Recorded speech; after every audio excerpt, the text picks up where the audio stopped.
ESAM Escuela de Negocios, con más de 25 años formando líderes de excelencia, brindando programas formativos de posgrado como diplomados, especialidades, maestrías y doctorados, además de cursos de capacitación continua en las distintas áreas. Somos la Corporación ESAM, una corporación global. Estoy completamente feliz, agradecida con ustedes, con Dios ante todo por haber encontrado a esa maestría que se dio en Tarija, ¿no? Que nunca se daba. Así que gracias a ESAM, aquí estoy. Sí, es una experiencia muy linda. Agradecido con la ESAM y con la Universidad del Siglo XX por darme los conocimientos para haber hecho esta tesis.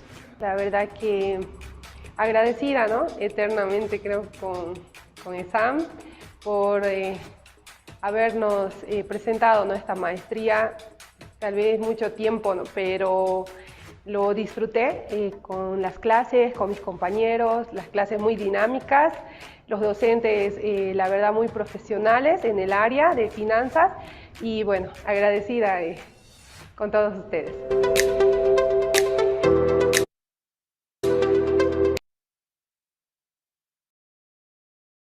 La Universidad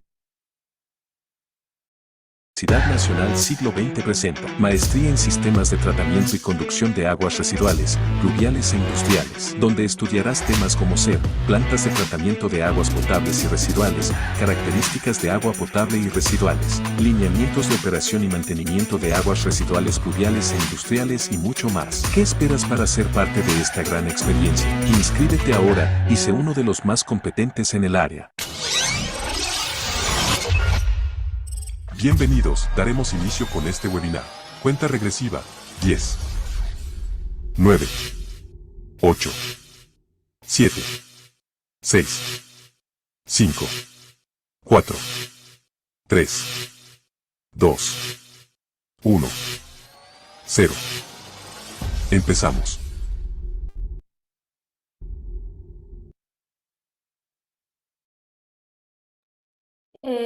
Bueno, muy buenas noches, mis estimados. ¿Se me escucha?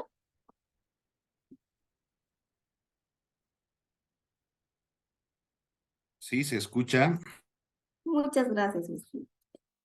Bueno, muy buenas noches. Les saluda Eunice Romero, coordinadora de marketing de la Universidad Nacional Siglo XX y la Escuela de Posgrados ESA, el cual trabaja en convenio, ¿no?, con la Universidad Nacional Siglo XX. Doy la más cordial bienvenida a cada uno de ustedes y al mismo tiempo agradecer por ser parte de nuestra exposición, un espacio que nos permite a nosotros poder presentar la oferta académica que se apertura mes tras mes. También felicitarles por siempre buscar enriquecer sus conocimientos, siendo parte de diferentes eventos de capacitación. Bueno, informarles que la institución está ofertando la maestría en sistemas de tratamiento. Esta maestría cuenta con una duración de 18 meses, se va a pasar 6 sesiones por módulo, va a contar con 3 certificados adicionales. El primero va a ser en procesos y tratamientos de aguas residuales, en tratamientos de calidad de agua potable, reutilización y reciclaje de aguas tratadas, y cada certificado cuenta con una carga horaria de 160 horas de carga horaria igual avalada por la Universidad Nacional Siglo XX. Se va a pasar clases los días jueves y viernes en el horario de 19:30 a 22:30. Vamos a tener 3 talleres de tesis, taller de tesis 1, 2 y 3, en el cual se les va a brindar un docente guía para que les pueda ayudar con la elaboración de la tesis. La carga horaria de la maestría es de 2.400 horas académicas, equivalentes a 60 de créditos, y está avalada por la Universidad Nacional Siglo XX, el cual se encuentra dentro del Comité Ejecutivo de la CV.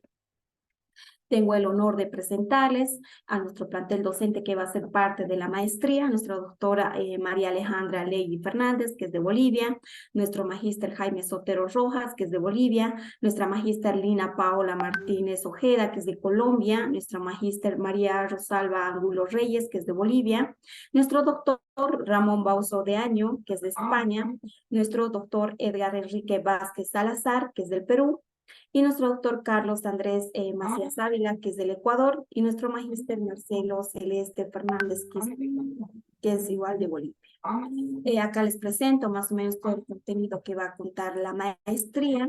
En el módulo 1 vamos a ver características y tratamientos de agua potable. En el módulo 2, analítica del agua potable. En el módulo 3, procesos de tratamientos de agua potable.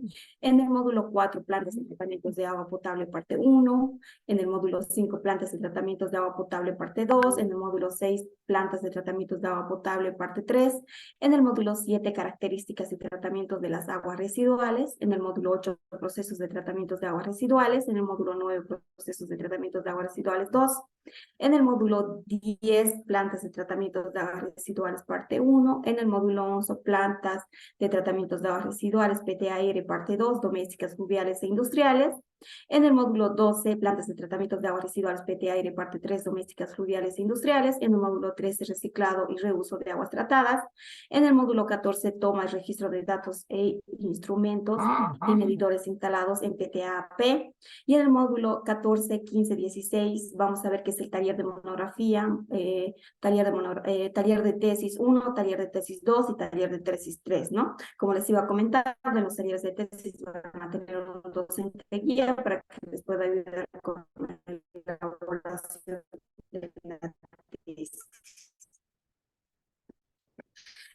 Al finalizar la tesis, vamos a tener una defensa presencial que va a ser y también se va a tener 2 visitas técnicas, ¿no? En el módulo 10 y en el módulo 11 se van a tener las visitas técnicas correspondientes. Bueno, presentarles, ¿no?, nuestro webinar, el cual vamos a tocar 2 temas muy importantes, el módulo ASM1, lodos activados y plantas de tratamiento de agua potable.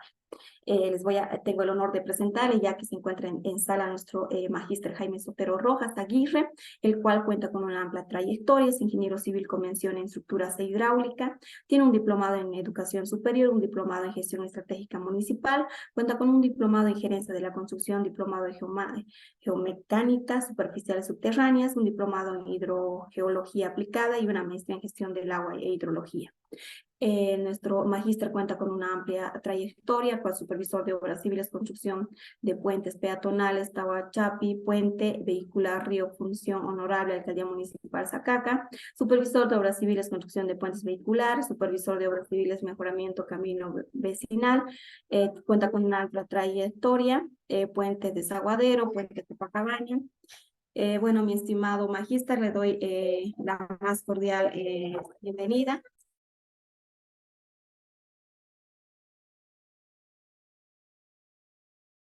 Muchas gracias. Muy buenas noches, tengan estimados colegas, futuros colegas.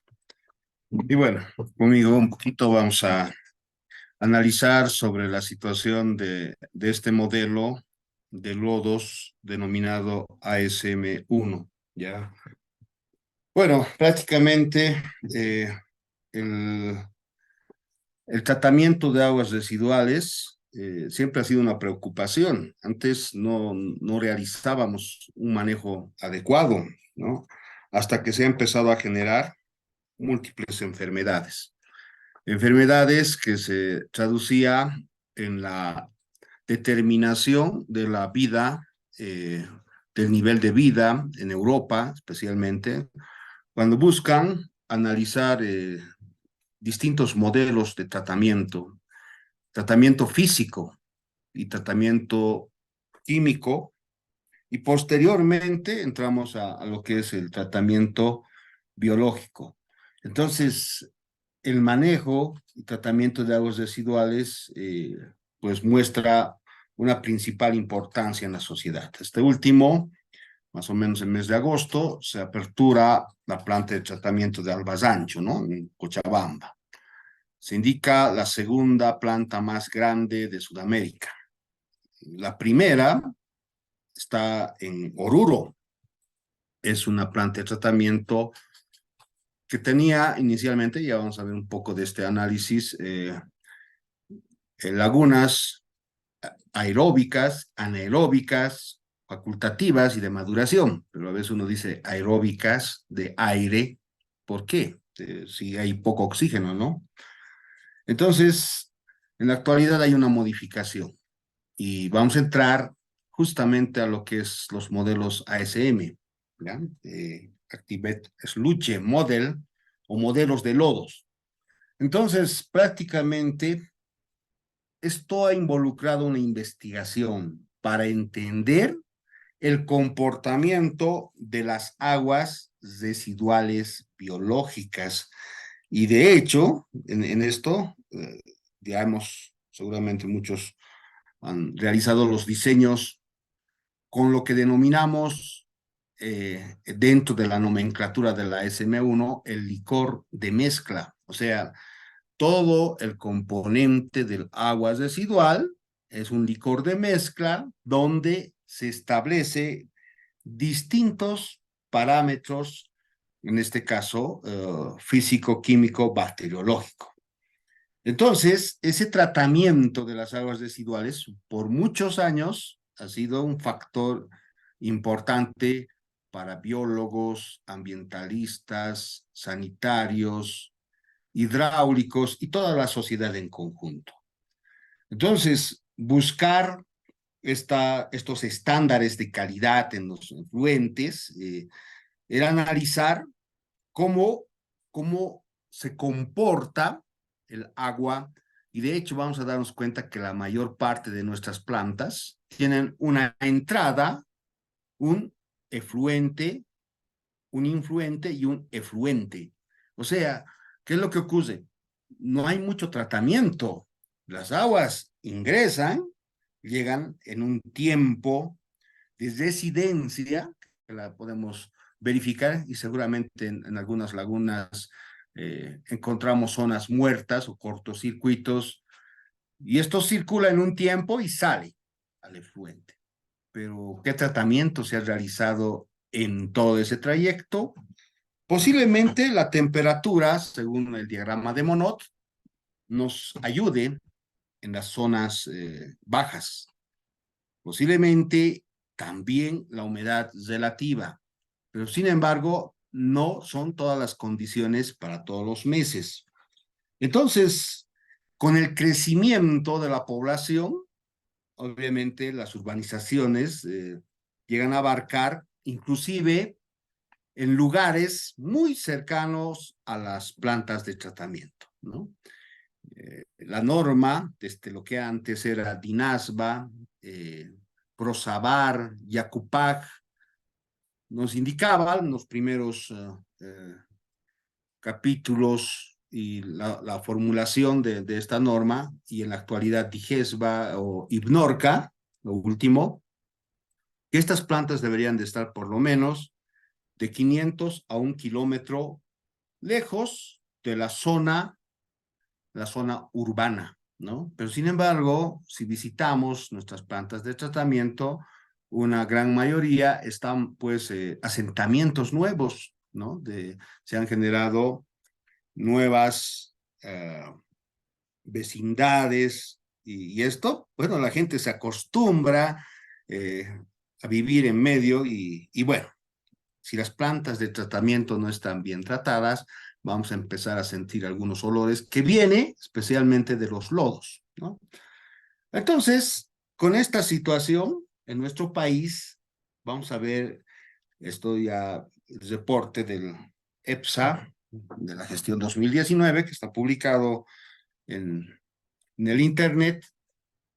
Una gran mayoría de EPSAs, que son las entidades prestadoras de servicios de agua y saneamiento, están tanto de manera aceptable como en riesgo, ¿no? O sea, ¿eso por qué en riesgo? Porque no está trabajando bajo lo que se ha proyectado, no saca esa eficiencia que debería de tener en cuanto a calidad al efluente, y de hecho, con fines de reutilización, pues no nos da lugar.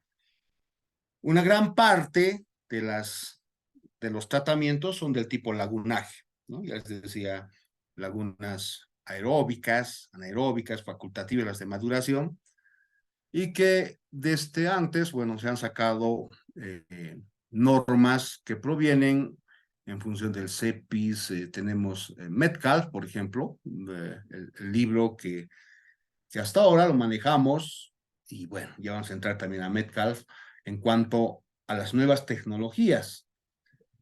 en un 75%. Los filtros, conjuntamente el lagunaje, forman un 11%. Las cámaras, tanques y lagunaje son 9%, y obviamente estamos referidos a poblaciones pequeñas, y reactores, lagunajes que han empezado a entrar en un 5%.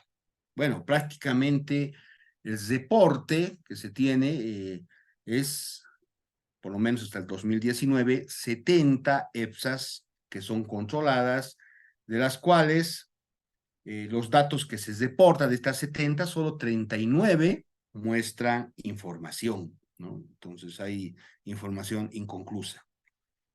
Este es el modelo de planta de tratamiento que inicialmente se ha visto, por ejemplo, para la primera planta de mayor tamaño, 133 hectáreas, Oruro, elaborado por la consultora Salzgitters, del cual he formado también parte, pero en cuanto al análisis de esta planta, ya se ha visto, bueno, algunos factores, como el suelo, por ejemplo, ¿no? Entonces, estas lagunas, que evidentemente son las que mejor generan un tratamiento en las zonas altoandinas, no es la única opción, ¿no? Entonces, para esto, iniciamos con un pretratamiento. Bueno, por la misma topología de Oruro, es una zona plana y que prácticamente requiere bombeos. Entonces había que ver ese análisis y funcionamiento. Y de hecho, la ubicación de cualquier planta de tratamiento está en el punto más bajo, ¿no? En el punto más bajo donde exista ese drenaje, y evidentemente para evitar mayores excavaciones, etcétera, y exista una deposición también, ya sea a un cauce natural, etcétera. Entonces, en este análisis, la consultora alemana ha generado pues varias modificaciones, y en ese sentido se ha generado casetas de bombeo, etcétera. Consiguiendo este perfil hidráulico de funcionamiento, y vamos a ver que en este perfil hidráulico, aquí hay justamente las casetas de bombeo. Esta es la cota piezométrica o de presión, y entonces esto llega hasta las lagunas aeróbicas, anaeróbicas, facultativas, distribuyendo ese caudal tal como estamos mostrando acá. Entonces ingresaba de esta zona, ahí está su distribuidor, y de cada laguna llegaba a pasar. Y esta última parte debía ser lagunas de maduración con fines de piscicultura, pero sin embargo no se ha logrado tales aspectos. Prácticamente hay cortocircuitos, y esto ha habido dos mejoras, y en la actualidad se está ingresando a modelos de lodos activados, que ya vamos a entrar.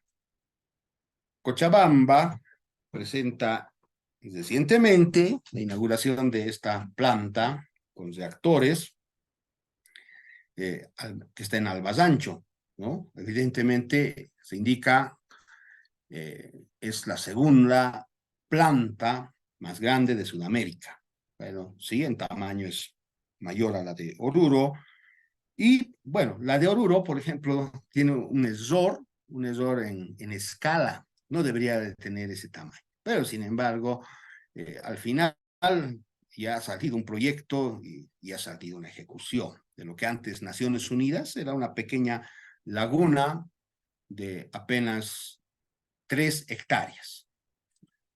Sin embargo, en el año 2009-2010, justamente la cooperación boliviana-alemana genera una inspección a todas las plantas de tratamiento de Bolivia.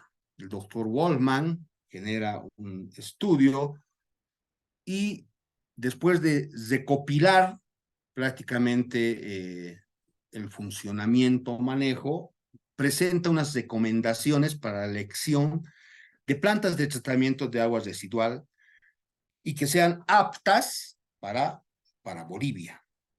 bueno, esto es también de publicación que la podemos bajar del internet, donde en el punto 1.2, bueno, de este documento, hay una parte fundamental. Algo que todas nuestras plantas de tratamiento deberían de cumplir es lo emanado en la Ley 1333 del Medio Ambiente. ¿Y qué nos dice la Ley 1333? Nos indica que los máximos valores del ion de amonio, nitrógeno, debería de oscilar a nivel general en un valor de 4 miligramos como pico, como un valor pico en funcionamiento en horarios pico, ¿no? A las 7, a las 12, a las 7 de la noche, y que el valor mensual debería de ser alrededor de 2 miligramos de este amonio. Y que prácticamente en Bolivia no existe una planta hasta la fecha que cumpla con estos parámetros, incluyendo, bueno, la de Albazancho. Entonces, ¿qué es lo que está sucediendo? Nuestros diseños están enfocados en base a la DBO, al DQO y coliformes fecales, ¿no?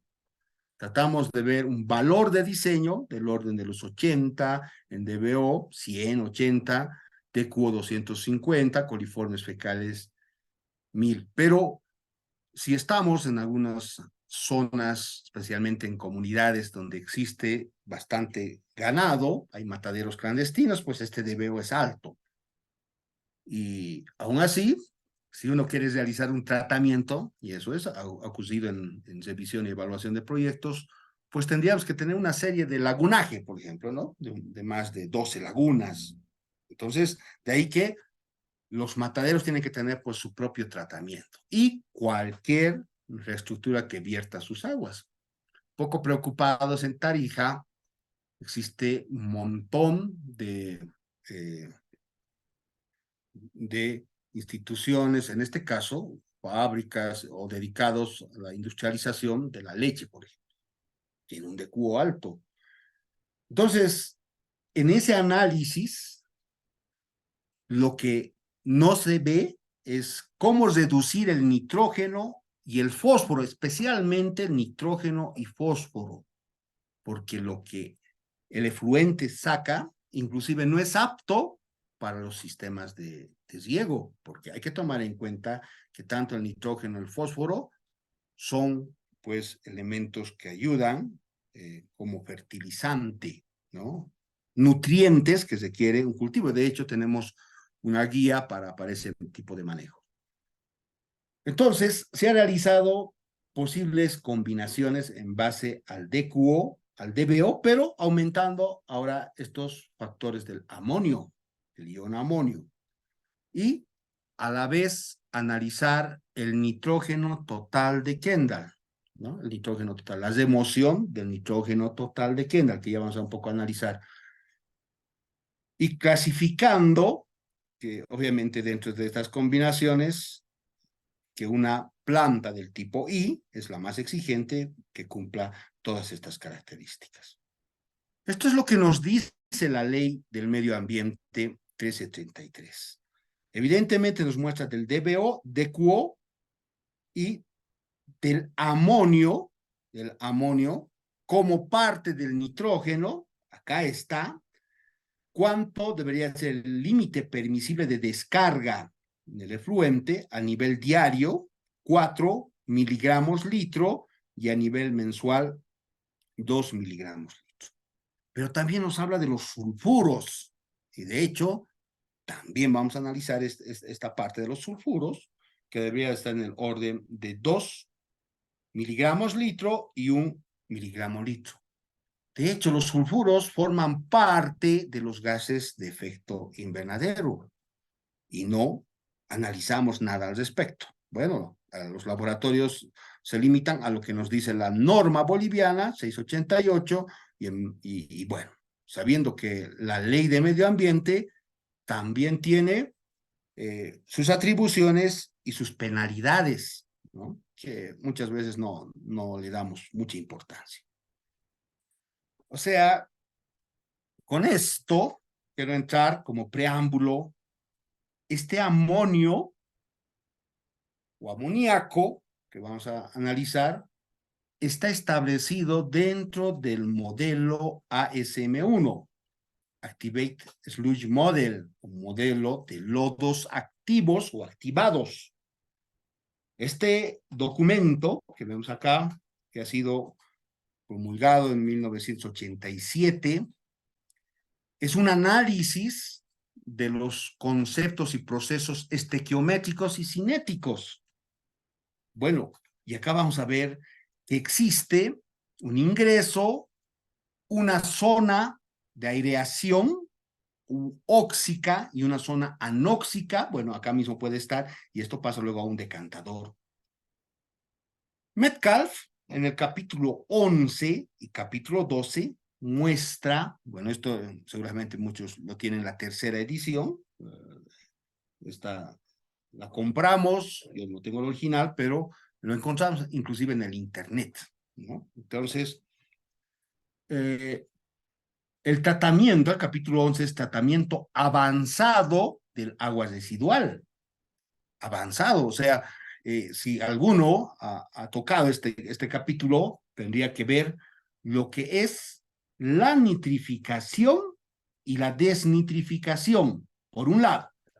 Y por otro lado, la eliminación del fósforo, ¿ya? Y en medio de esto, los procesos biológicos. Las bacterias autótrofas, heterótrofas, las PAO, las XPAO, las más principales, porque existe más de 10 bacterias que están dentro del agua residual. Y en el capítulo 12 nos muestra el diseño de instalaciones para el tratamiento y vertido de fangos o lodos. Y ahí va estableciendo cuál es la procedencia, la cantidad, las características del fango y cómo realizar esa operación, porque existe varios modelos de acomodar las unidades de tratamiento. Estas unidades que necesariamente se va viendo los aspectos químicos y biológicos. Y en esto, bueno, las actividades o los ítems adicionales, que sería el secado, desinfección, deshidratación, que muchas veces no lo consideramos y ponemos en riesgo a los operadores. Este modelo ASM1, que indirectamente está mencionado en el libro de Metcalf, pues surge en una reunión, les decía, de ingenieros ambientalistas, sanitarios, la parte de lo que es hidráulica, social, etcétera, y que a partir de 1970 se genera un modelo matemático, un modelo que está en base a una matriz y empieza con el modelo ASM1 con 13 variables que definen el comportamiento de un agua residual, considerando que el DBO es parte intrínseca del DQO. O sea, el DBO forma parte de 13 variables, las cuales combinadas generan un proceso cinético. Y al decir cinético, que depende del tiempo y la velocidad de bacterias en crecimiento. Bueno, prácticamente en el año 1983, la IWAC, porque antes era IWA, genera ya el primer borrador y en el 87 se publica el modelo ASM1. Entonces, este modelo genera un comportamiento de datos de caracterización del influente. Ya vamos a ver un poco de esta caracterización de las 13 variables y que son datos mínimos necesarios. Luego tenemos variables de estado y variables compuestas que hacen uso de estas 13 variables. Ya vamos a ver un poco sobre las fracciones para realizar la caracterización del influente. Y entonces, para esto se han generado técnicas de premuestreo, o sea, cómo realizar la toma de muestra, dónde tomar la muestra y en qué horarios realizar esa toma. ¿Para qué? Para un análisis dinámico, o sea, no estático como lo realizamos nuestros proyectos habitualmente. Entonces, este comportamiento se calibra y se verifica la determinación del Pearson, o sea, el RMS, este ajuste que no es otra cosa que parte de los datos que se toma, aguas abajo, se calibra y se verifica si es así. Y entonces en esto se han generado muchas herramientas porque el proceso cinético y estequiométrico obedece al manejo de ecuaciones diferenciales, Runge-Kutta, Euler, etcétera, que fácilmente estas si las haríamos manualmente, no las podemos resolver, pero sí por métodos numéricos. Y es que los softwares han ingresado en esa etapa. Poder manejar información de la caracterización del influente, que ingresa normalmente a un pretratamiento, luego a una decantación primaria, luego un tratamiento secundario, y acá está este proceso que les digo del modelo ASM1. El manejo de difusores, y puede haber en una zona anterior una zona anóxica, donde no hay aire, donde las bacterias se alimentan, como no hay oxígeno, del nitrógeno, y transforman ese nitrógeno en nitrógeno gas, que no es dañino al medio ambiente, pero siempre y cuando hagamos un buen tratamiento. Y esto llega a una decantación secundaria, más lenta que esta, y empieza un proceso de recirculación. Entonces, esto es un mundo del comportamiento de las bacterias que tienen su proceso de nacimiento, crecimiento, muerte, cilis, también denominado, y estas mismas bacterias generan el rendimiento adecuado en un sistema de aguas residuales, pero considerando el manejo de lodos. O sea, ¿qué es lo que hacemos con los lodos en nuestras plantas de tratamiento? Muchas veces se saca, es el que genera mayor olor, lo colocan en las eras de secado y después alguno que otro lo utiliza tal vez como compostaje. Por lo general, este lodo a veces no tiene las características adecuadas. O sea, no hay un proceso que acá se adiciona, un espesado, una digestión. Inclusive el manejo ya de lo que es el biogás, que indican que Albasancho ya tiene este análisis, y la deshidratación y el destino final que debería de servir para una reutilización.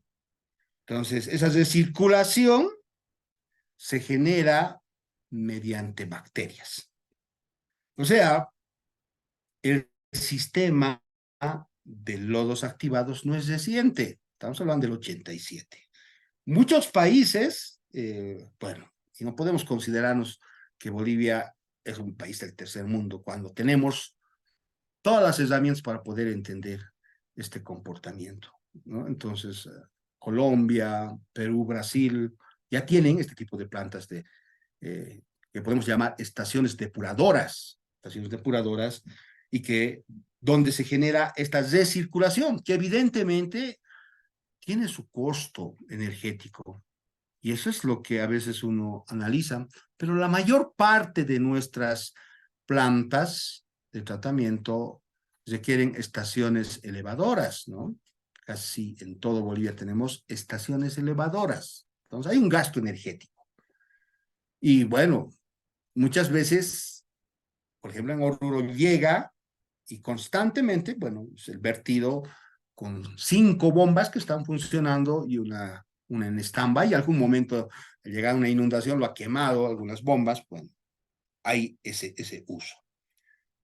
Se requiere tanques de homogeneización y almacenamiento, pero también para el proceso industrial, y bueno, hay que ver y hay que distinguir entre las aguas residuales, según la norma o la ley 1333, solo debería de ingresar aguas residuales. Pero ¿qué es lo que ocurre? en una gran parte de nuestras plantas ingresan pues aguas industriales, ¿no?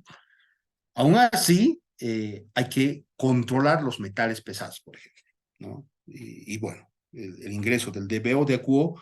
Y este modelo de ASM1 maneja DQOs inclusive del orden de los 800, 900 miligramos o partes por millón de una masa carbonosa, porque eso es el DQO, ¿no?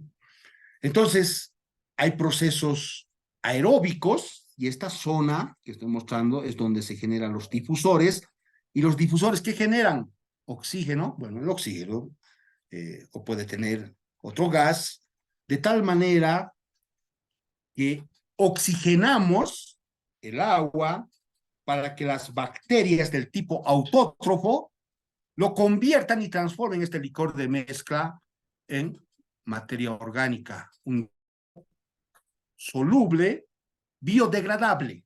Entonces, al generar esto, lo que va a generar es una nitrificación. Va a transformar ese amonio en nitrato y el nitrato en nitrito. Y ese nitrito va a llegar, pues, a una zona anóxica, donde esto se va a transformar este nitrito en ion gas de nitrógeno, que no es dañino para la naturaleza.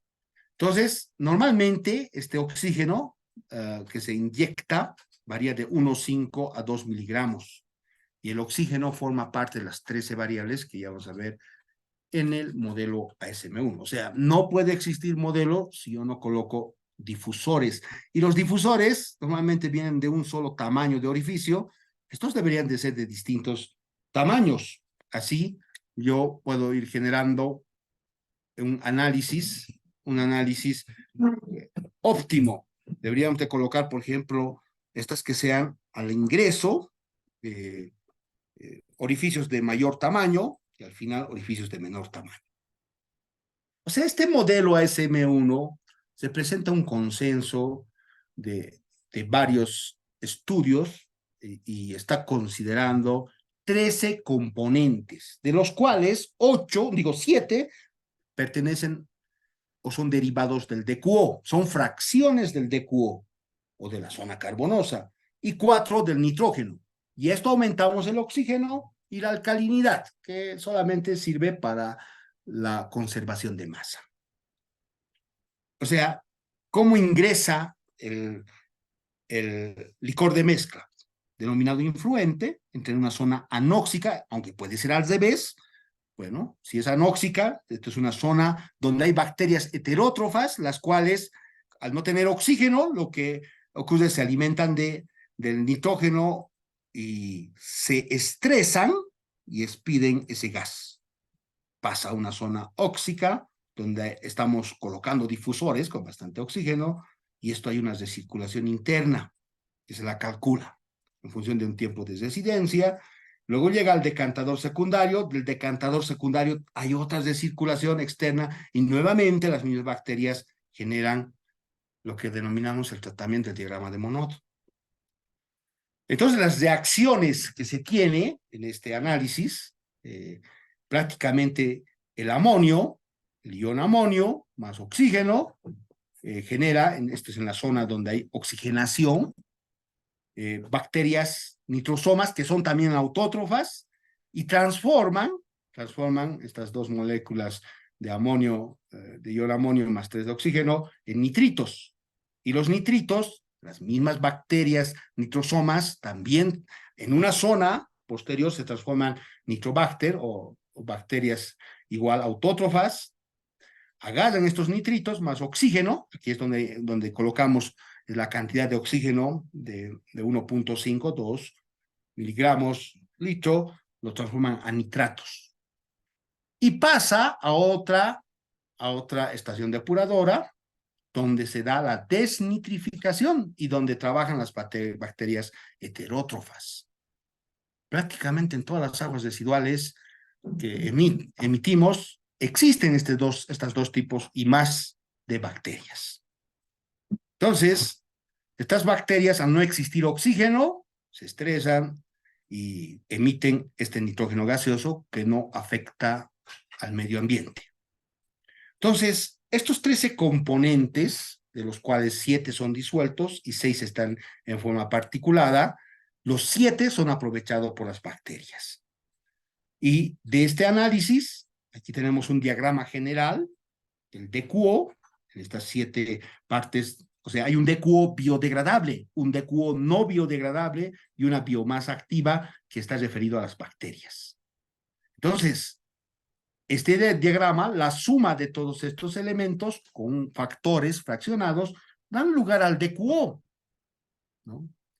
Y por otro lado, para el modelo ASM1, solo consideramos el nitrógeno total de Kendall, el ASM2 es con el fósforo, pues igual vamos descomponiendo en cuatro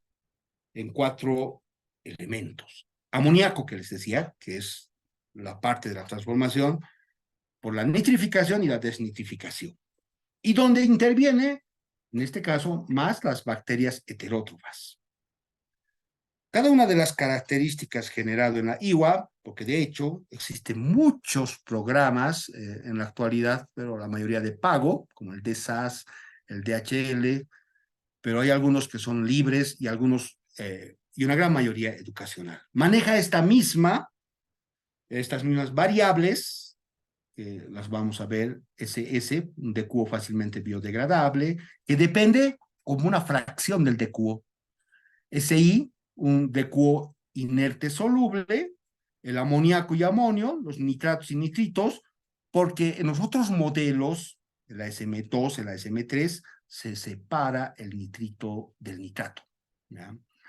Nitrógeno orgánico soluble, alcalinidad, que simplemente les decía es para la conservación de masa, oxígeno disuelto, y por el otro lado las bacterias, tanto heterótrofas y autótrofas, y todas dependientes de la temperatura.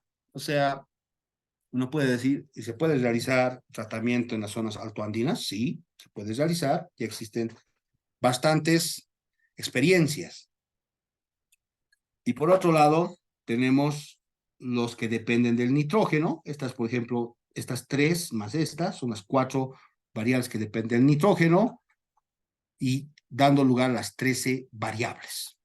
Y este es el esquema que ha propuesto la IWAC para generar los modelos estequiométricos y los modelos cinéticos. Estos son los cinéticos y estos son los estequiométricos. Y en medio de eso está el crecimiento de bacterias heterótrofas, autótrofas, y el decaimiento o silis, la monificación, la hidrólisis, y bueno, prácticamente aquí están las 13 variables, que multiplicados dan lugar a estas ecuaciones diferenciales, que por mucho tiempo, pues, esta es la que no ha generado un análisis fácil de resolver, pero ahora sí la podemos generar. Entonces, ¿de qué dependen estos parámetros estequiométricos? Del rendimiento heterotrófico y autotrófico, que depende de la temperatura, pero también del tiempo de residencia. Y los parámetros cinéticos dependen específicamente del movimiento y manejo del crecimiento de estas bacterias.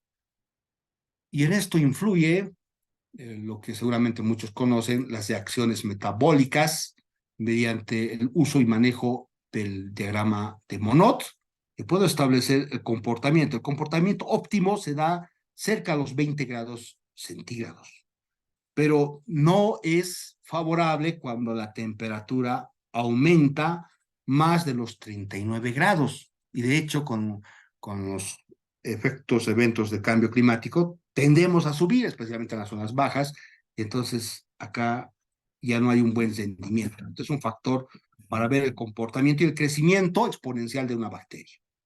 Entonces se hace una adecuación en función de la temperatura y en función de eso se realiza una modelación dinámica, ya no es estática como habitualmente íbamos realizando nuestros diseños.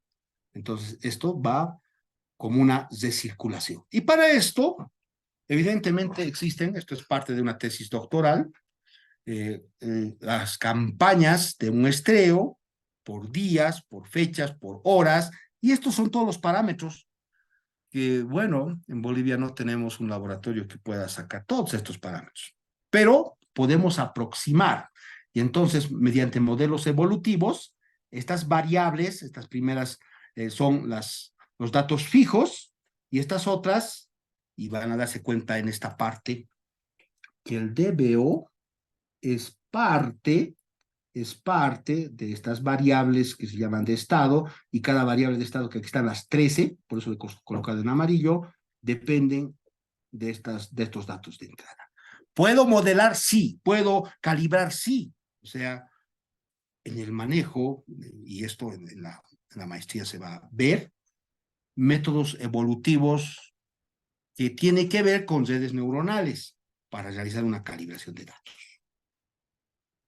Y para el manejo de decidencia del licor mezcla se hace pruebas de trazado, modelos hidráulicos que, bueno, trazadores, ¿no? Los trazadores nos indican pues cuál es ese tiempo, porque está generando con un determinado soluto, puede ser radioactivo pero no dañino, al efluente, pues ese comportamiento, y ver si existen cortocircuitos, etcétera, en el análisis, pero en este caso mediante elementos finitos.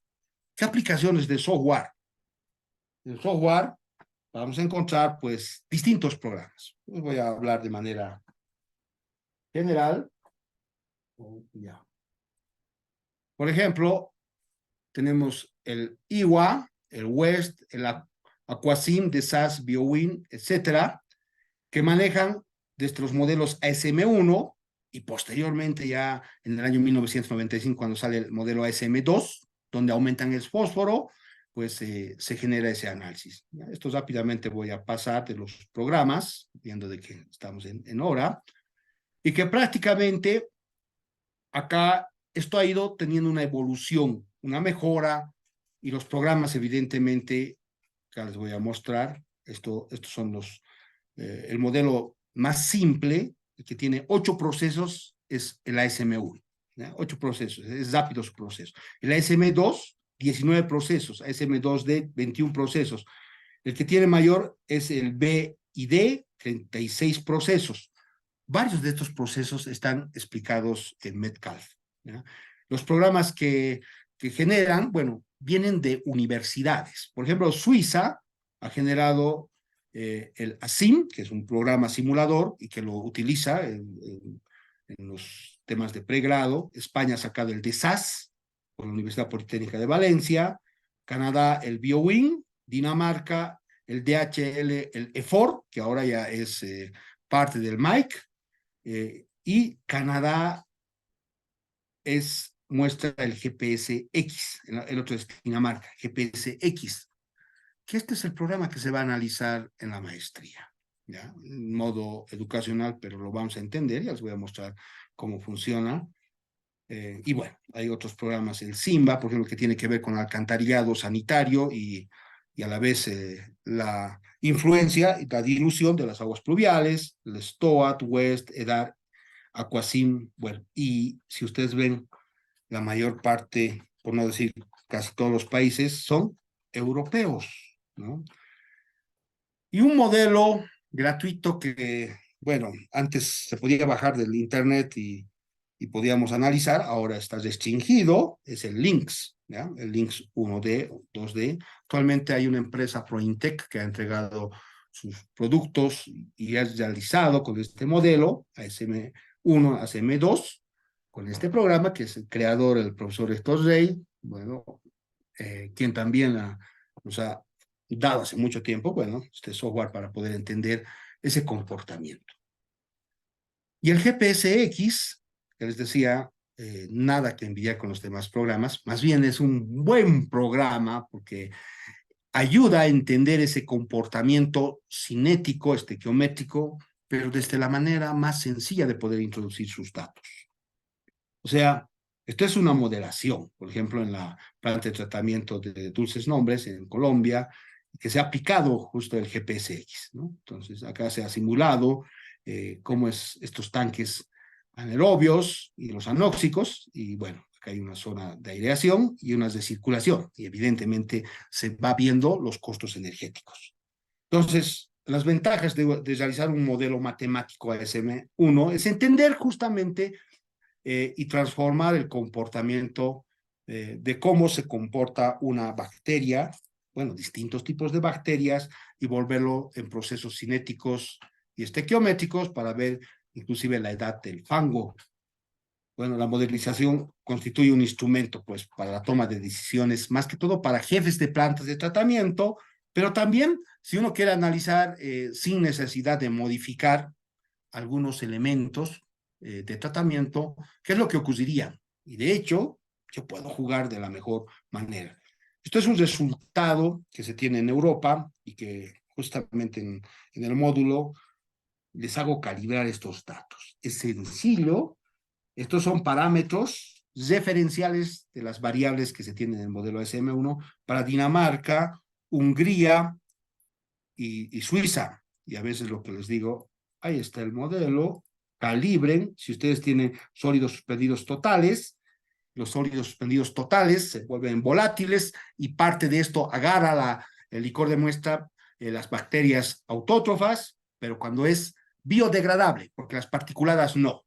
O sea, todo está relacionado con ecuaciones, que luego vamos a ver que cada una de estas ecuaciones dependen de estas variables. O sea, en el manejo, y acá está para Hungría, para Suiza, que voy verificando, y luego hacemos una comparación con las aguas que se tiene. O sea, el modelo general es este. Lo que está en color rojo es obligatorio.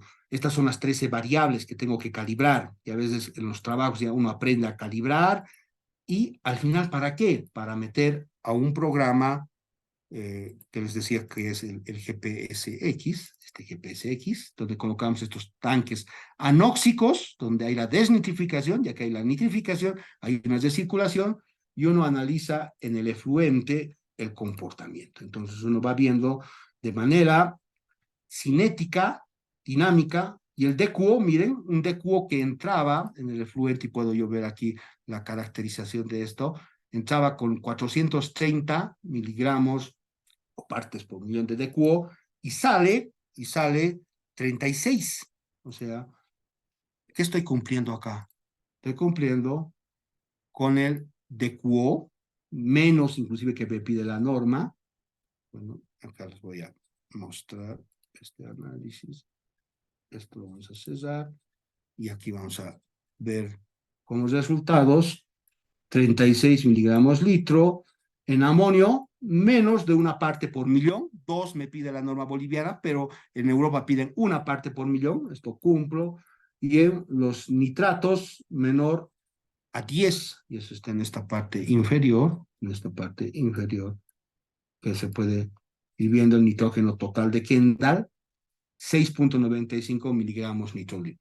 ¿Y de qué depende? De la forma, porque estos datos ya en la modelación, pues colocamos estos clarificadores o decantadores secundarios, las formas que tiene cada uno y las eficiencias que se va colocando en el digestor, etcétera. O sea, cuando uno realiza, al final tiene que ver un flujo másico.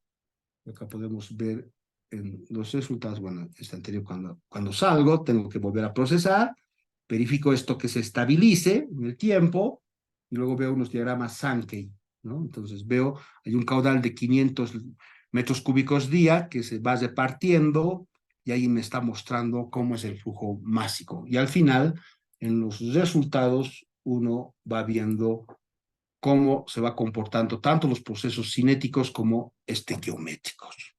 Eso es lo que quería, de manera general, bueno, este es un webinar, mostrar, y bueno, no solamente se va a ver GPSX, pensé que va a haber varios modelos, también se va a ver links, ¿ya? Entonces eso es lo que quería mostrar, y bueno, son las alternativas que actualmente en 3 ciudades ya se viene implementando. Bien, dejo en manos de Sam.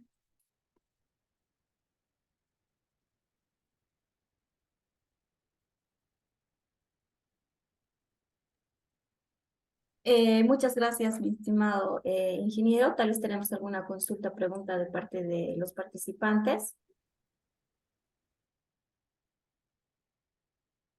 En el chat veo las aguas pluviales. Bueno, hay una situación muy interesante de las aguas pluviales y a veces uno se pone a analizar, por ejemplo, esto yo mostraba en otra charla, vamos a ver si está acá, lo que es, a ver, bueno, creo que no está acá. El problema de las ciudades, las aguas pluviales conectadas al sanitario. Uno piensa que las aguas que están llegando, el 100% va a llegar al alcantarillado, o digo, a la planta de tratamiento, y no es así, ¿no?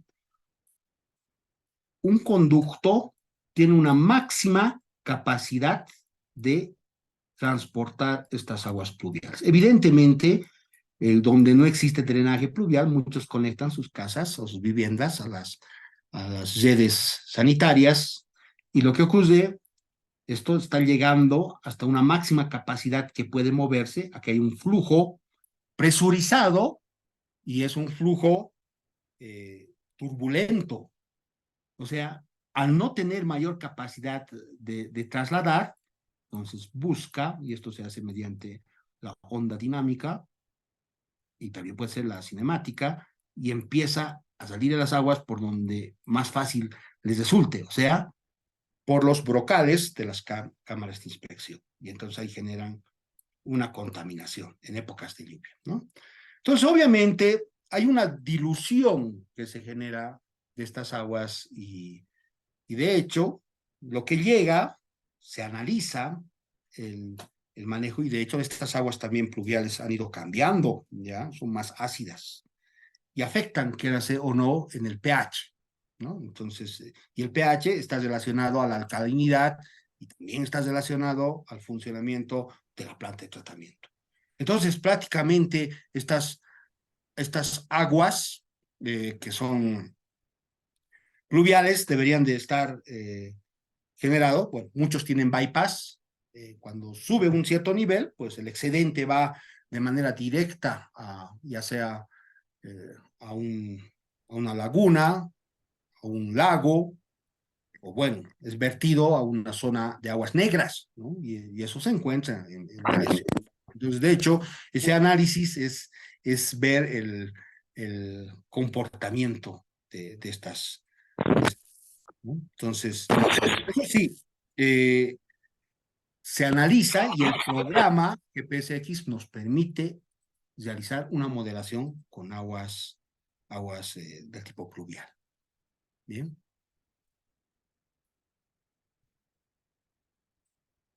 A ver, vamos a responder un par de preguntas más. Entiendo de que está la otra colega, ¿ya? Bueno, a ver, de manera general, lixiviados. De hecho, estamos entrando ya al manejo químico, y de hecho, el tratamiento sí nos permite, dentro de las variables, ¿ya? Vamos a ver que el modelo ASM1 y el ASM2 no considera todos los parámetros de los lixiviados. Considera, aquí en su modelo general, en su efluente, parámetros que las podemos caracterizar, y estas son todas las variables. Bueno, estas son todas las variables. Estas variables todavía las puedo ir generando. Son muchas las variables. Este es el modelo completo, donde tenemos acetatos, propanol, metanol, la parte coloidal, nitritos, nitrógeno, octofosfatos, tenemos fermentos, y podemos, bueno, caracterizar el influente con algunos metales, pero por lo general, esto es para el tratamiento de aguas residuales. Sí, por ejemplo, en cuanto a lo que son zonas lácteas, lo puedo realizar. O, por ejemplo, en zonas de porcinos, puedo realizar con esos modelos. En el manejo de cualquier materia orgánica que se pueda descomponer, bueno, ya sea en una zona particulada y no particulada, la puedo utilizar donde haya un manejo de bacterias. O sea, Esto nos da, y acá no solamente hay esas dos bacterias, estas, por ejemplo, los fosfatos manejan bacterias PAO, no hay solo la autótrofa heterótrofa, hay XPAO, el azufre también tiene otras bacterias por hidrólisis, y entonces en ese análisis uno ya va viendo que ese sustrato biodegradable que está generado en una fracción por procesos metabólicos, lo genera como alimento a un DQO soluble biodegradable que puede ser aplicado en cualquiera de los modelos. Entonces, ese análisis con lixiviados que ya provienen de industrias, difícilmente. Para eso tiene que haber sus propios diques de colas y bueno, hay que ver si está dentro de la norma aceptable ese ingreso, ¿ya? El ingreso de estas aguas. Entonces, no normalmente estas deberían de tener su propio tratamiento. En este programa, hasta algunos tipos de lixiviados podemos trabajar. Lo propio en los hospitales. Yo les digo, en el hospital generamos, al igual, bueno, parecido a un matadero, ¿no? Disculpe que lo compare porque la sangre genera un DBO bastante alto, ¿no? Más de 1.200, 2.000. Y de hecho, en ese tratamiento, bueno, sí podemos generar, y esto debería estar dividido en en tres zonas de descarga y ver pues las aguas residuales puras vayan directamente a las aguas residuales y las que tengan que ver ya con materia orgánica y proveniente con lo que son los tratamientos químicos, bioquímicos, tenga que ser llevado a una planta de tratamiento, primeramente de un estudio particular, pero sí lo puedo realizar con GPSX en lo que son hospitales, ¿ya? O sea, valores altos de BU de QO, y luego de hacer una separación en el pretratamiento, porque hacemos una remoción y acá se recomienda varios tipos de cribas o rejas, ¿no? Antes de que ingrese los líquidos en sí. Y también hay recomendaciones ya en el efluente y en la salida, la desinfección, esas las podemos sacar como microscreens, o sea, aquí, de acá yo puedo sacar a otros modelos, bueno, no sé si acá tengo justo este modelo, por ejemplo, que va mejorando y aplicado para zonas de hospitales. El microscreen, que es un tratamiento para estos sólidos, y acá colocamos algunos aditivos químicos, un digestor anaeróbico, un deshidratador, y esto vuelve a recircular y recién pasa a una zona de lotes. Existen muchos modelos, este es el A2O, hay el modelo B2, etcétera. Entonces, hay un manejo amplio para esta situación. Y de hecho, este sí hace un manejo multicelular, o sea, las bacterias las trata como tal. En cada uno de los resultados, yo puedo ver el crecimiento y el manejo de cada una de estas bacterias. Y cómo es, así como les he mostrado las fórmulas estequiométricas y cinéticas, su crecimiento y su muerte, y si algo le está afectando en ese crecimiento, puedo modelar, ¿ya? Y entonces yo puedo generar acá una inclusión de otros elementos que la modelación se va considerando en los parámetros operacionales. Entonces ahí vamos a ver seguramente muchos de estos factores para poder entender el comportamiento. Bien, fíjense que existe bastante expectativa, sí se va a ver sobre los temas de diseño de lo que son máquinas bombeo.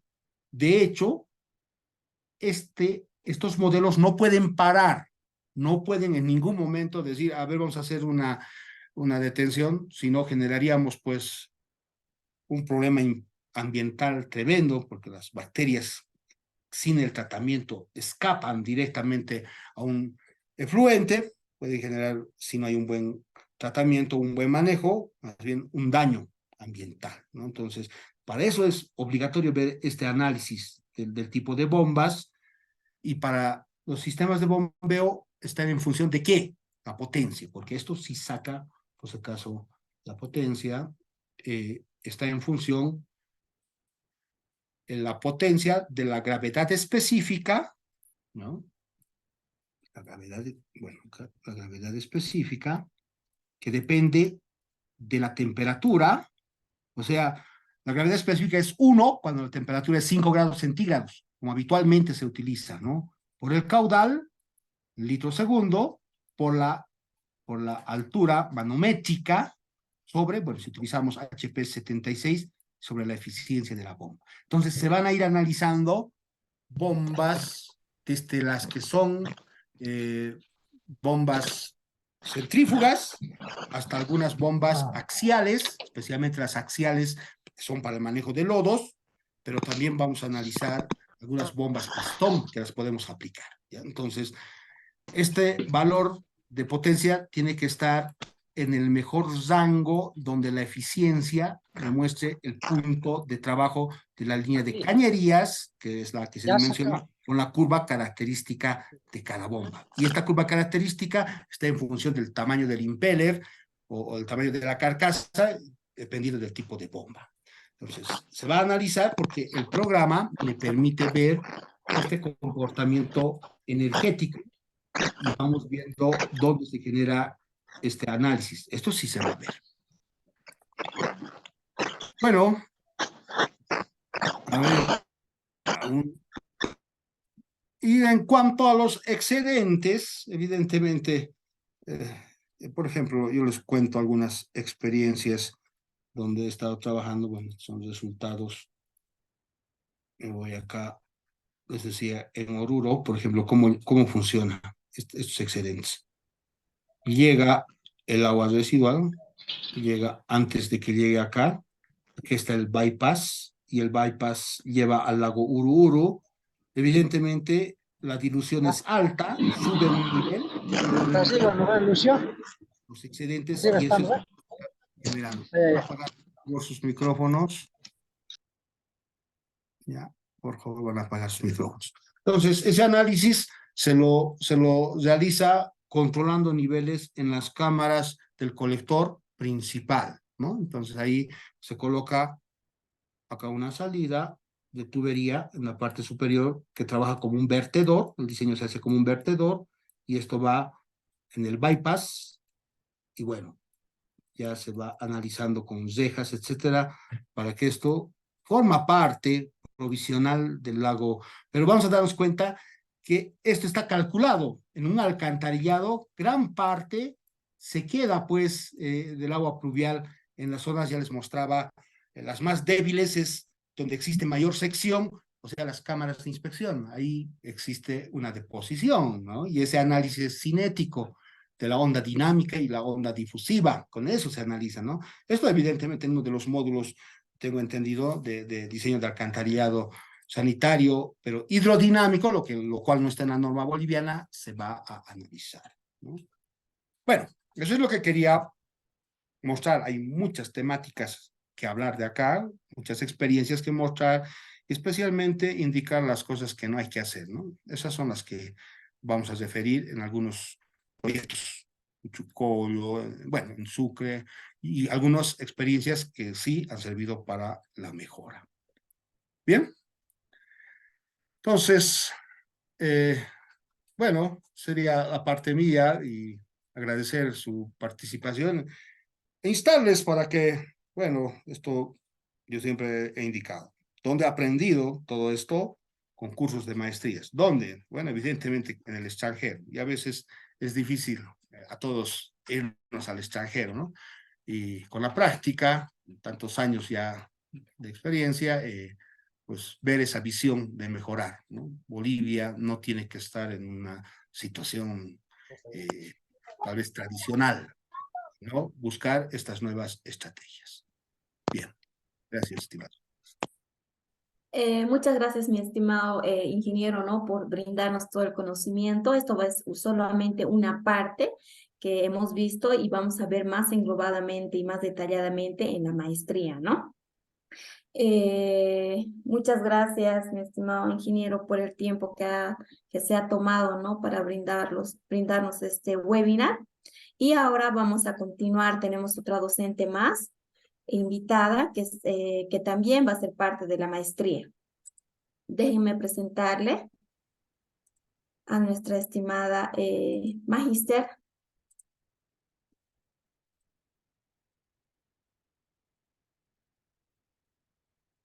¿Se ve la pantalla?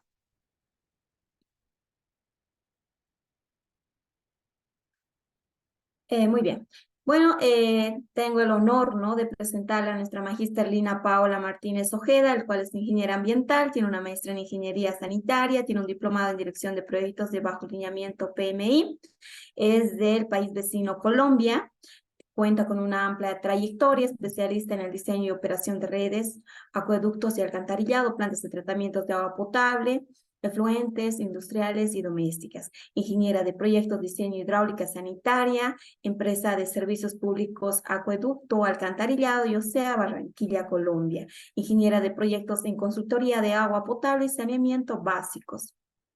Proyectos Argentina-Ecuador, diseños de planta potabilizadora y plantas de tratamiento de aguas residuales para el nuevo aeropuerto intercontinental, Guayaquil, Ecuador y sur zonas de influencia. Diseño a nivel factibilidad de red principal de distribución de agua potable, obra de toma de sistemas de red principal de alcantarillado, Guayaquil, Ecuador. Asistencia a la inspección de obra de la planta potabilizadora y segundo acueducto, Chaco, Argentina. Proyecto ejecutivo para la provincia de agua potable, saneamiento cloacal y fluvial, entorno crespo y viable, Argentina. Revalorización de equipos electromecánicos de la planta de tratamiento de agua potable, aguas residuales, aguas fluviales y redes de distribución Interagua Ecuador. Le damos la más cordial bienvenida a mi estimada magíster Lina Paola, le cedo la palabra. Buenas noches a todos. ¿Me escuchan? Sí, mi estimada, se le escucha.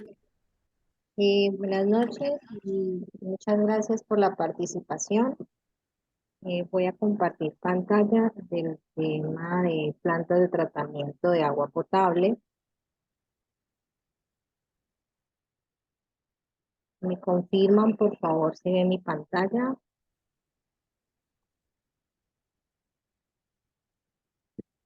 Sí, mi estimada, se le ve la pantalla.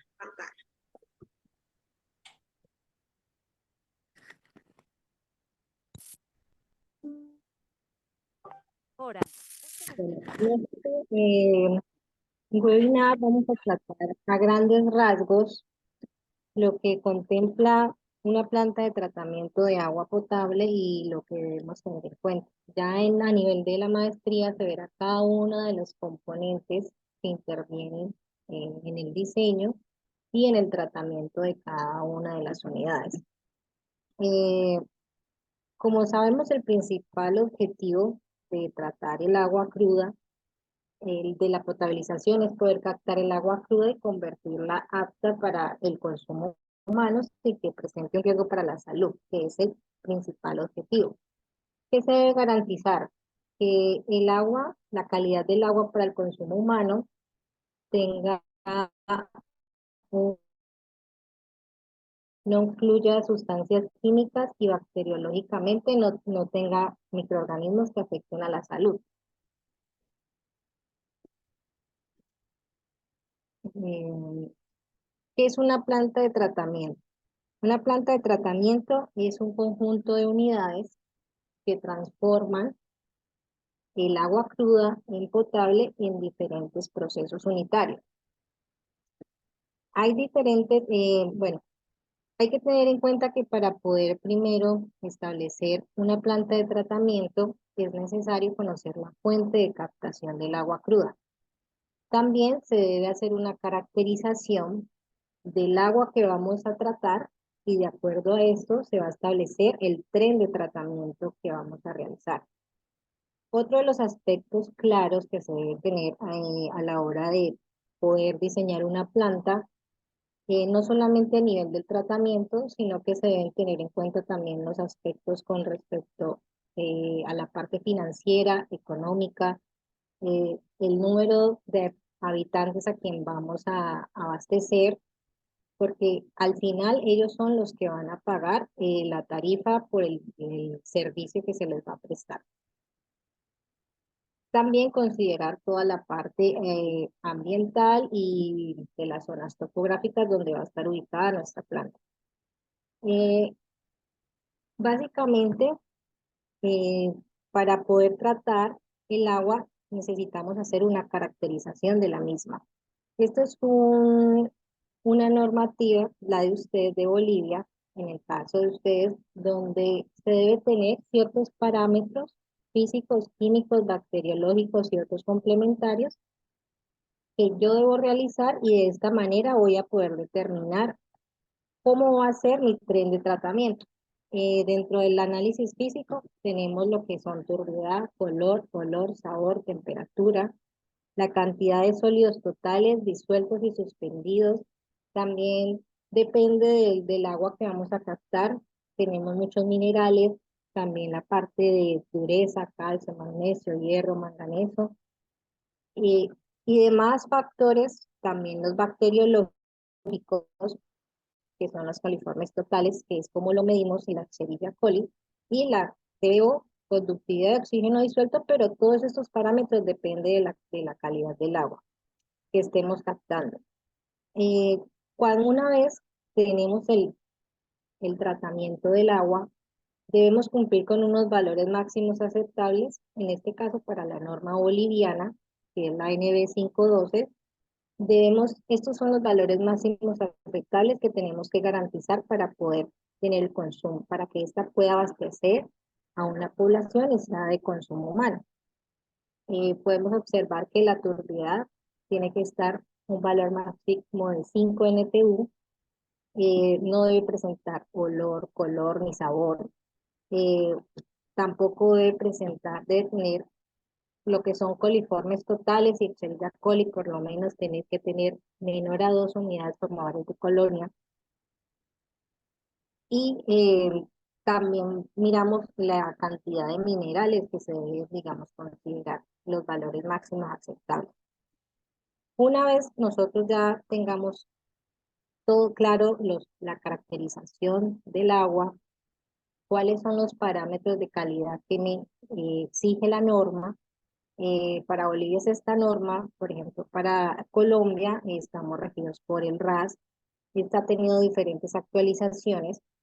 En el caso de Argentina tenemos el ENOSA, que también es la norma de agua potable y saneamiento básico por la que están regidos.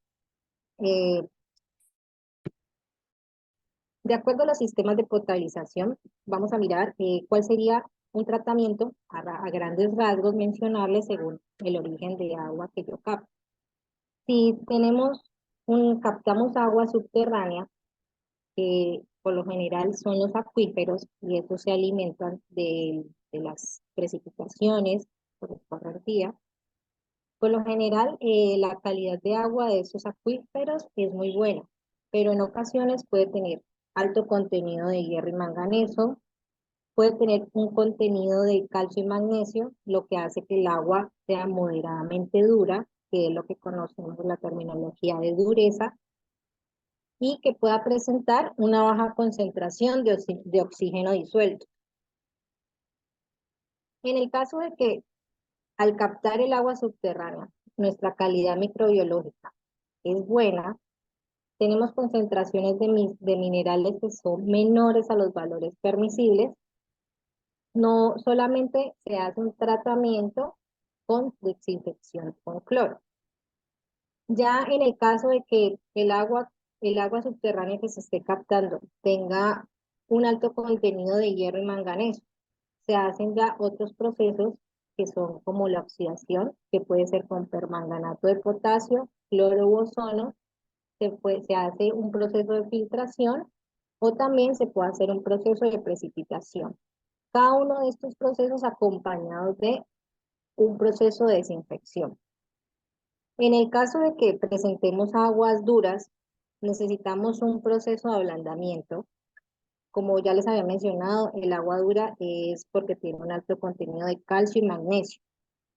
¿Qué sucede cuando el agua tiene alto contenido de estos dos minerales? eh, tiene un sabor particular. Por lo general, el calcio puede generar incrustaciones en las tuberías. También cuando puede tener problemas, por ejemplo, en los electrodomésticos, por problemas de incrustaciones. Y no sé si cuando se lava, digamos, cuando lavan algo, no, eso no deja que se genere espuma. Entonces, el proceso que se utiliza para poder, digamos, determinar para poder tratar esta agua es una precipitación con cal seguida de una desinfección. Cada uno de estos procesos y las dosificaciones y lo que es requerido ya lo miraremos en detalle como tal en los módulos de la maestría. Ahora, si tenemos que nuestra fuente de agua superficial es un río, un arroyo, un embalse, una laguna, que es lo que normalmente se hace.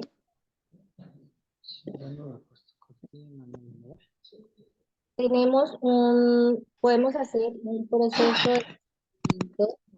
convencional, también hay plantas compactas, pero esto se determina de acuerdo a nuestra calidad del agua. Esto es como las etapas de un tratamiento de agua convencional. En este caso, desde el momento de la captación se hace un pretratamiento, que es un cribado, un desarenado. ¿Qué quiere decir? Que se retiran los sólidos de mayor tamaño, el desarenado es la remoción de arenas. Luego, después del pretratamiento, que es después en la zona de captación, va una aducción, que es la conducción del agua cruda a la planta de tratamiento. Tenemos la etapa de mezcla rápida, que es la coagulación, seguido de una floculación, sedimentación, filtración y por último la desinfección. Esto es un tratamiento convencional. Ya en este esquema podemos mirar cómo es una planta de tratamiento de tipo convencional.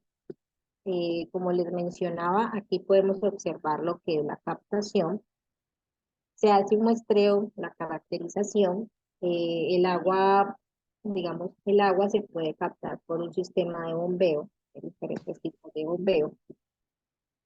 Y se lleva a una cámara de carga y a una cámara de mezcla, que es donde se hace el proceso de coagulación. En el proceso de coagulación, debo determinar primero cuál es la dosis que yo requiero del coagulante que voy a agregar al agua. ¿Cuál es el objetivo de eso? El objetivo que tenemos es que el coagulante es una sustancia química que lo que hace es desestabilizar las partículas, sobre todo de sólidos suspendidos del agua, y lo que hace es desestabilizarlas, logrando que posteriormente se puedan ir uniendo por las cargas que tienen y formando microflux. Como lo miramos en la diapositiva, el coagulante forma como una especie de cadenas al reaccionar con el agua. Ya cuando, o sea, para poder determinar ya cuál es la cantidad de este coagulante, que esto depende del agua que tenemos y de la cantidad, se hace en laboratorio, se hace una prueba de jarras o un test de jarras. ¿En qué consiste esta prueba? Se colocan, como ven, unos 5 o 6 vasos de precipitado, por lo general de 1 a 3 litros, y se agregan diferentes concentraciones a cada uno de estos recipientes. Se hace una mezcla rápida y se deja por un tiempo de agitación lenta entre unos 10 a 30 minutos. Después de que pasa este tiempo, miramos que donde se ha formado el mayor floc y que tiene un mayor asentamiento, esa sería la dosis de coagulante que va a ser efectiva para el tipo de agua que voy a tratar. Otro de los aspectos, bueno, importantes en las plantas para poder determinar cuál es una tecnología u otra es el número de población, que bueno, se mirará para tener en cuenta el diseño, se hace una proyección de la población a la que vamos a abastecer, y de acuerdo a eso se determina el caudal máximo diario, los diferentes caudales con los que se va a diseñar la planta.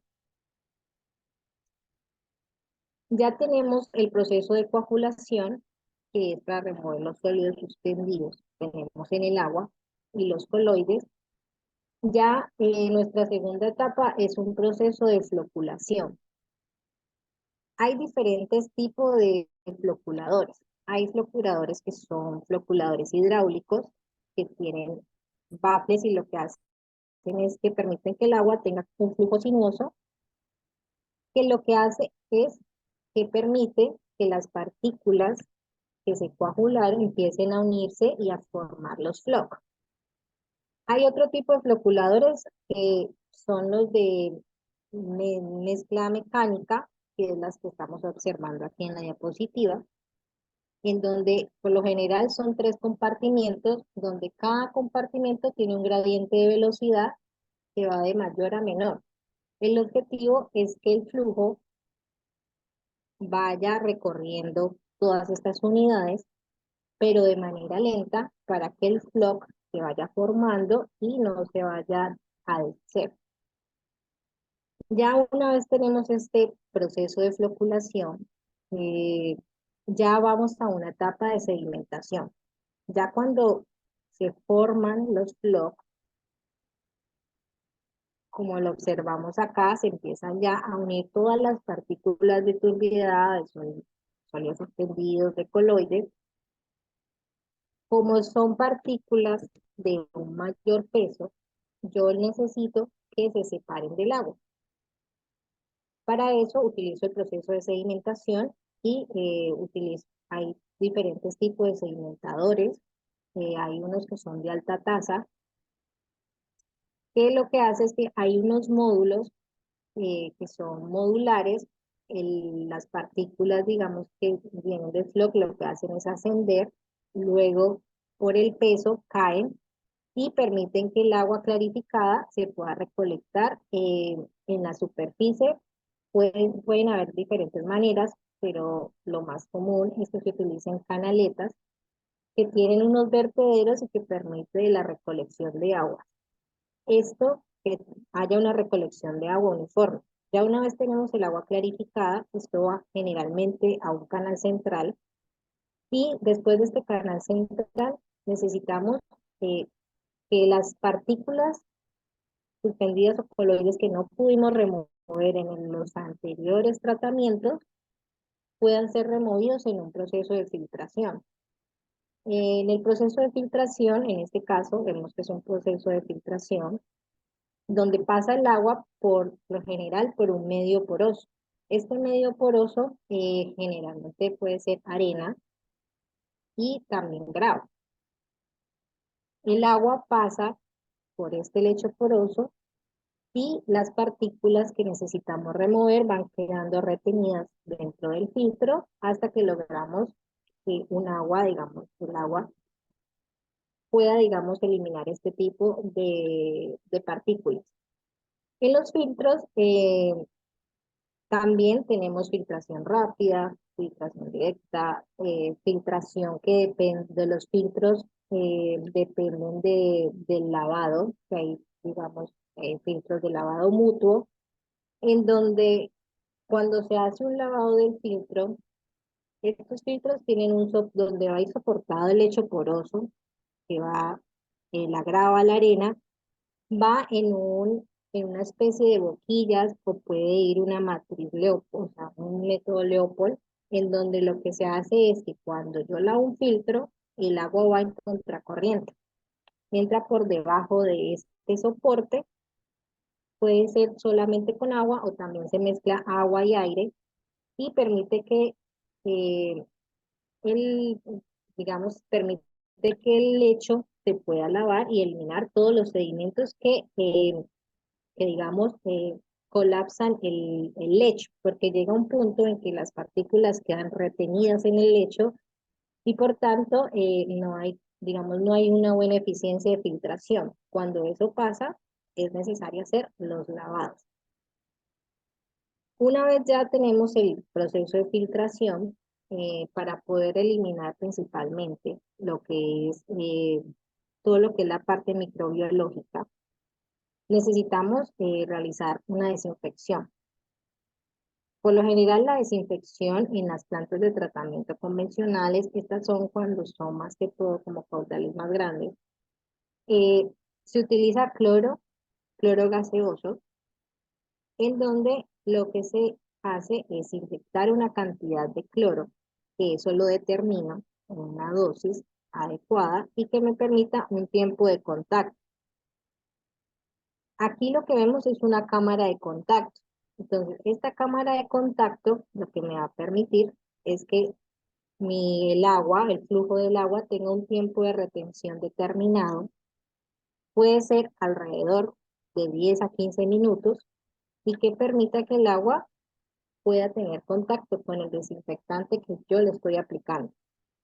Ya cuando termina mi proceso de desinfección, yo debo garantizar, esto ya depende de la norma, debo garantizar un mínimo de cloro residual que debe quedar, porque debo garantizar que cuando llegue al punto de abastecimiento, no, o sea, pueda, digamos, como contrarrestar algún tipo de contaminante que encuentre, digamos, en la distribución. Después de la desinfección, esto se puede llevar hay estaciones de bombeo, hay, digamos, estaciones de rebombeo, también hay otras, se pueden, digamos, complementar, depende, digamos, de lo grande que sea la planta y la población que se vaya a abastecer, tanques de almacenamiento. Estos se bombean a un tanque de reserva, que también pueden considerarse elevados, para que luego se pueda distribuir por gravedad a toda la población. Em, También, digamos, dentro de las plantas de tratamiento, tenemos plantas compactas donde unifican, por ejemplo, los tres procesos que les mencionaba que acá se ven separados. Está la cámara, la coagulación, la floculación y sedimentación. Hay equipos en donde se realizan estos tres procesos y ya directamente van a los filtros y a la zona de desinfección. Hay nuevas tecnologías en donde, por ejemplo, la desinfección no se utiliza cloro gaseoso. Por lo general, el cloro gaseoso viene, o sea, por el transporte, por la manipulación, eh, puede, digamos, generar un riesgo. Entonces, hay nuevas tecnologías con respecto a generar el cloro in situ. Hay tecnologías como la electrocloración. ¿Cómo funciona? Lo que hacen es que se genera el cloro en el sitio, se utilizan bolsas de sal, cloruro de sodio, y cuando se hace el proceso electrolítico con el agua ya me genera el cloro. Esta es, digamos, una nueva tecnología que se debe tener en cuenta, como les mencionaba al principio, depende de la población, de la parte financiera del proyecto, a quién va dirigido y la capacidad que se tenga para poder no solamente invertir en este tipo de plantas, sino cómo va a ser su operación y su mantenimiento. Porque, por ejemplo, si es una planta de tratamiento que es para una zona rural o es una zona más pequeña, la operación y mantenimiento no debe ser tan grande y debe ser fácil para que, digamos, pueda ser una tecnología viable o un tratamiento viable para la población. También digamos que o sea, se van a mirar cada una de las unidades que les comentaba, las nuevas tecnologías. Acá podemos mirar cuando están en la primera imagen, hay una imagen de filtro que está el lavado. En la segunda, a la derecha, es un filtro en donde están instalando el falso fondo como a nivel constructivo. También se van a mirar, digamos, dentro de lo que son plantas de tratamiento, aspectos constructivos que se deben tener en cuenta. También hay una realidad que muchas veces no se tienen de pronto los recursos para hacer una planta de tratamiento o para una ampliación. Entonces lo que se hace es optimizar las plantas, porque hay plantas que son muy antiguas, tienen tecnologías de hace muchísimos años. Entonces, ya con las plantas existentes, lo que se hace ya es entrar a evaluar una optimización de la planta. Por ejemplo, un filtro que el falso fondo no esté funcionando, se cambia por una nueva tecnología. Digamos, en los sedimentadores, la parte de desagües de lodos esté obsoleta, entonces hay que entrar, digamos, a optimizar ese tipo de plantas. En los sedimentadores, que rebasó la capacidad del sedimentador. No tiene de pronto los módulos de sedimentación de placa, se cambia por unas nuevas placas, se hacen los respectivos cálculos hidráulicos para garantizar, por supuesto, el caudal y los niveles y el perfil hidráulico de la planta. Y digamos que se pueden también instalar nuevos sistemas de recolección de agua como canaletas. Los canales de pronto de recolección quedan muy chicos de acuerdo al caudal. Esto es con respecto, digamos, como ya a opciones que también se debe tener en cuenta sobre plantas existentes.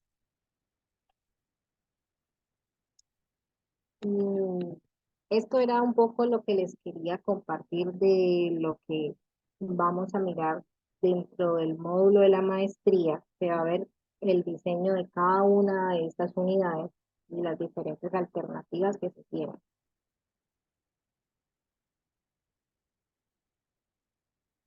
Y no sé si tienen alguna pregunta.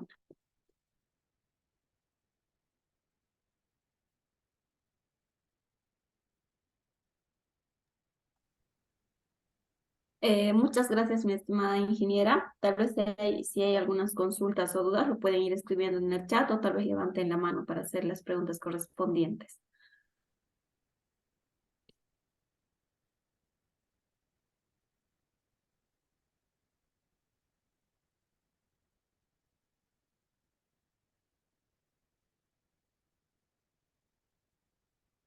Tenemos la mano de la ingeniera Roxana Choque. Sí puede activar su micrófono, mi estimada, para hacer la pregunta correspondiente.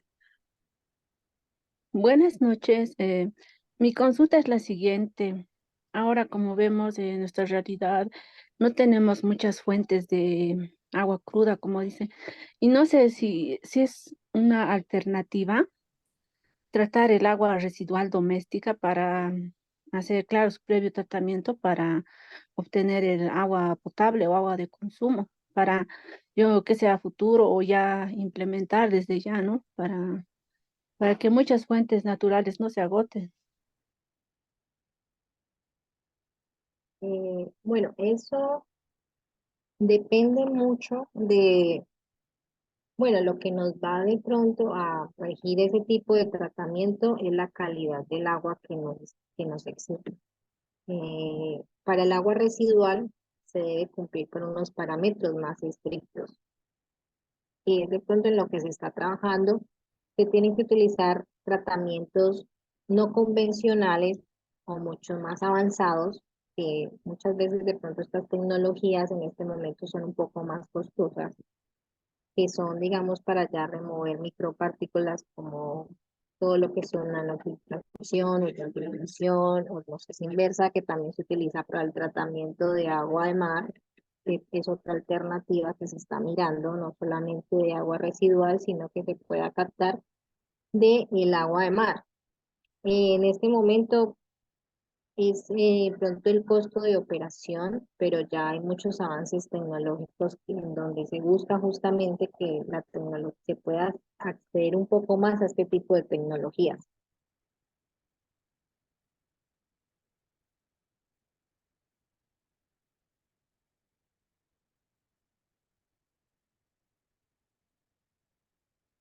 Sí, estoy mirando lo de la utilización de ozono. Exacto, esto es uno de los procesos, en lo que decimos más avanzados en el proceso de desinfección.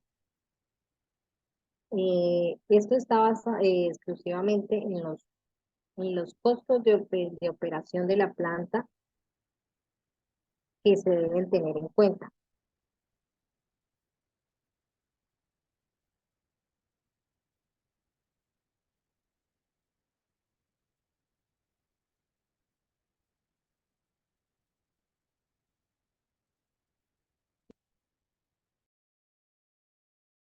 Tenemos algunas consultitas más en el chat, mi estimada ingeniera. Nos preguntan, para controlar la turbidez de agua de un arroyo, ¿es necesario loculador?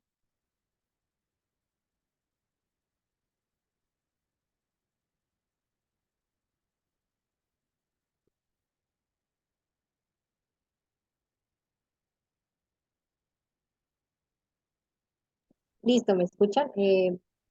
Como lo habíamos mencionado en la primera parte, lo que me va a determinar cuál es el tratamiento que voy a utilizar es la calidad del agua. La calidad del agua que yo tengo en el arroyo. Eso es lo que me va a determinar el tratamiento que le voy a dar.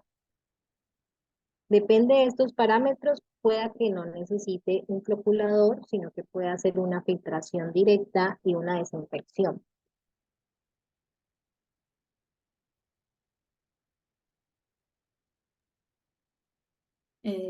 Tenemos otra consulta más.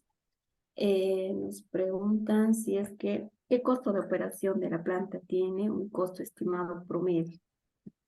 No, digamos que eso ya depende como del tamaño de la planta y el tratamiento como tal que se tenga. Tenemos otra consulta más. ¿Qué instituciones están encargadas de realizar el tratamiento? ¿Qué instituciones? Bueno, en este caso es eh, en el caso de acá las empresas de servicios públicos que están a cargo, digamos, de la operación de la planta. En Bolivia no sé, digamos, cómo está regido, pero por lo general es la empresa de servicios públicos encargada, que es la que tiene la operación de la planta y es la encargada de realizar el tratamiento.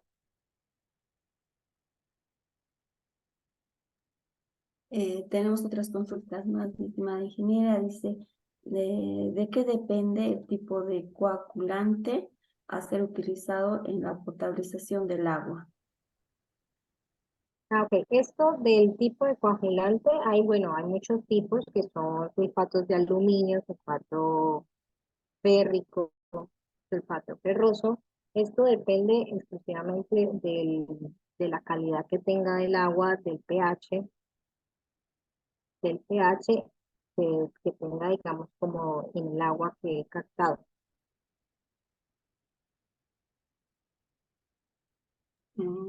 Tenemos una última consulta.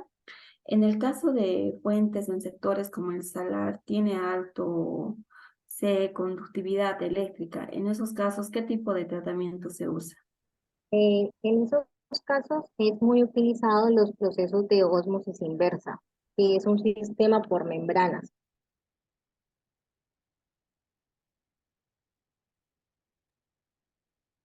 Eh, bueno, tenemos una última consulta, mi estimada ingeniera. ¿Qué se debería hacer con el agua de rechazo de la planta de osmosis inversa?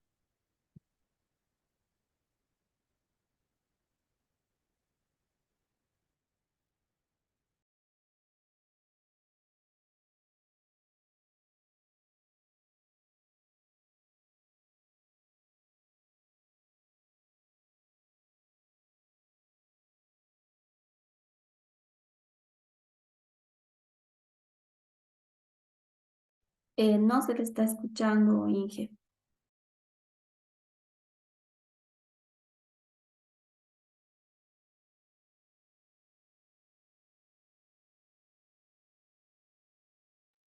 No, es así, es algo que de pronto es más especializado en el tema de desalación de agua, desalinización de agua de mar.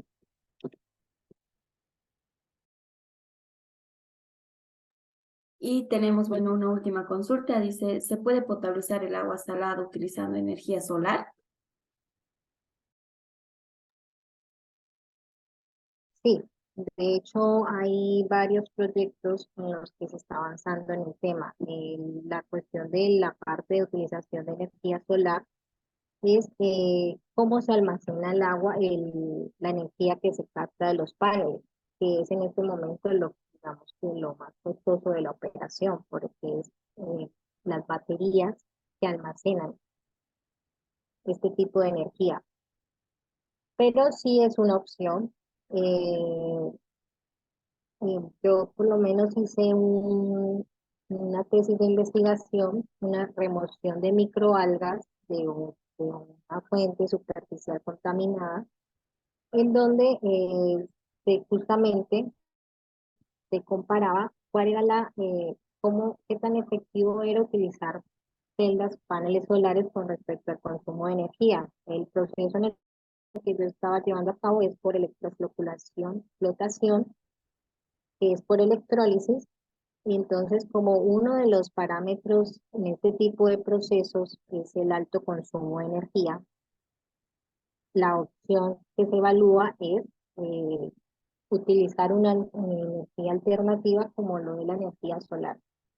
En ese caso, se estableció que para poder, digamos que con los paneles que se tenían, la eficiencia en ese momento no fue igual que la de la energía convencional, pero digamos que se está tendiendo a esto, a poder, digamos, tener cómo almacenar la energía que se captan en los paneles solares para que esta sea una alternativa más eficiente y en costos de operación de plantas disminuiría bastante.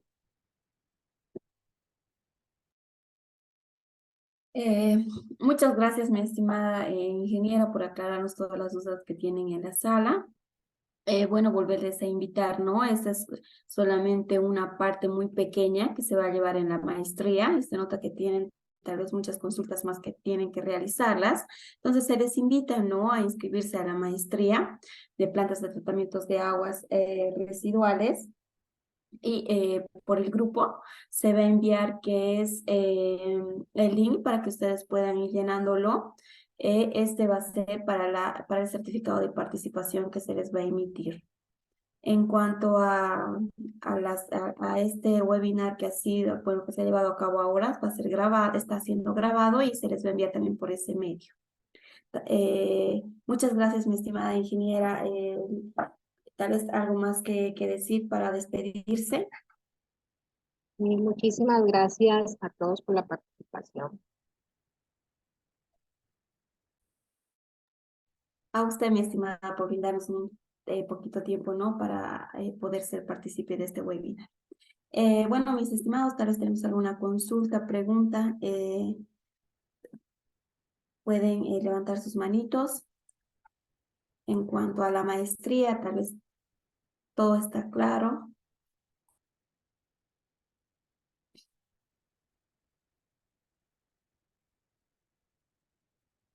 Bueno, mis colegas van a comenzar a enviar el pénsul para que lo pueda revisar cada uno de ustedes. Ahí detallamos todo el contenido también de igual manera que se va a llevar.